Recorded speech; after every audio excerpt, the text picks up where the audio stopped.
Bonjour à tous et à toutes. Aujourd'hui, on se retrouve pour une présentation du Thanos SE de chez Digital Photo.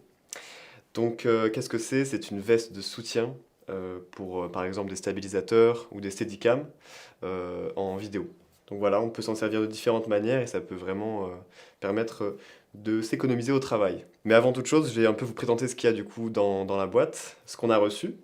Donc tout vient dans ce magnifique sac pour transporter tout le matériel. On a également du coup le bras mécanique. Donc le bras mécanique qui se fixe sur le rail vertical.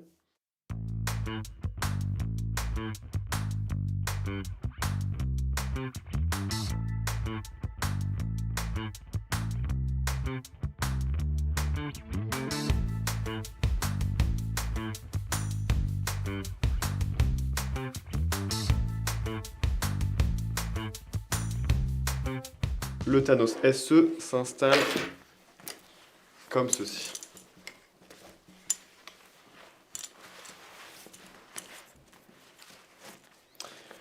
On accroche les clips sur les côtés. Parfait. Les sécurités pour ajuster selon le gabarit.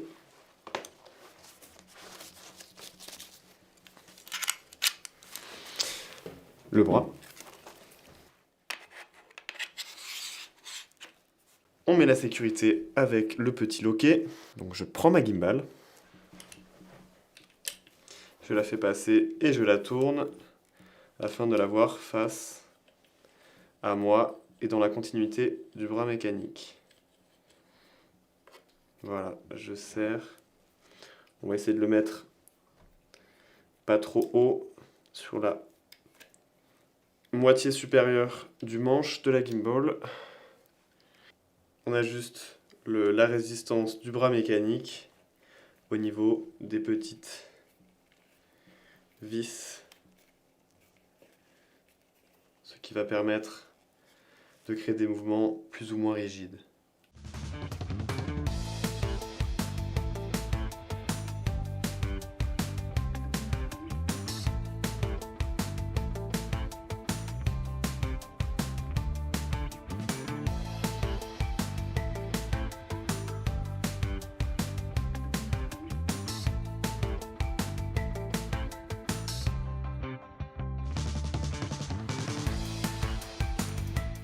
Donc pour résumer, les points positifs qu'on a pu voir avec ce produit et les quelques petits points qu'on aimerait voir, des améliorations dessus pour les prochaines éditions.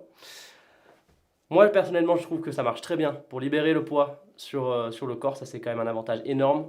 Le produit est aussi à un prix vachement abordable par rapport à d'autres concurrents sur le marché.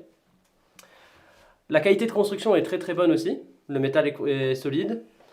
Ce que j'aimerais bien voir pour le futur, par contre, ça serait des accroches sur le bras mécanique pour des lumières, pour un écran externe, pour d'autres accessoires comme ça.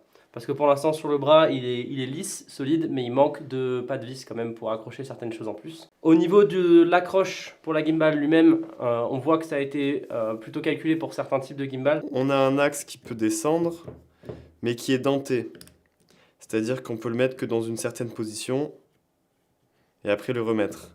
On n'a pas la possibilité de créer un mouvement plus ou moins fluide qui va permettre effectivement de faire des plans plus verticaux.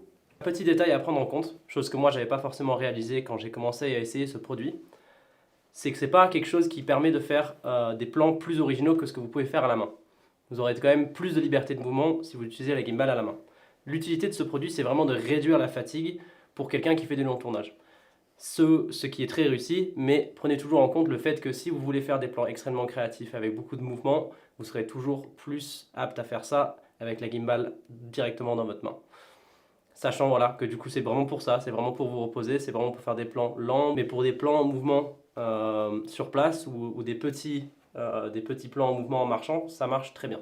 Merci en tout cas d'avoir regardé cette vidéo, on espère que les informations qu'on vous aura apportées vous ont peut-être servi à acheter ou pas le produit en fonction de votre utilisation et on vous souhaite une très agréable journée. Merci d'avoir regardé la vidéo.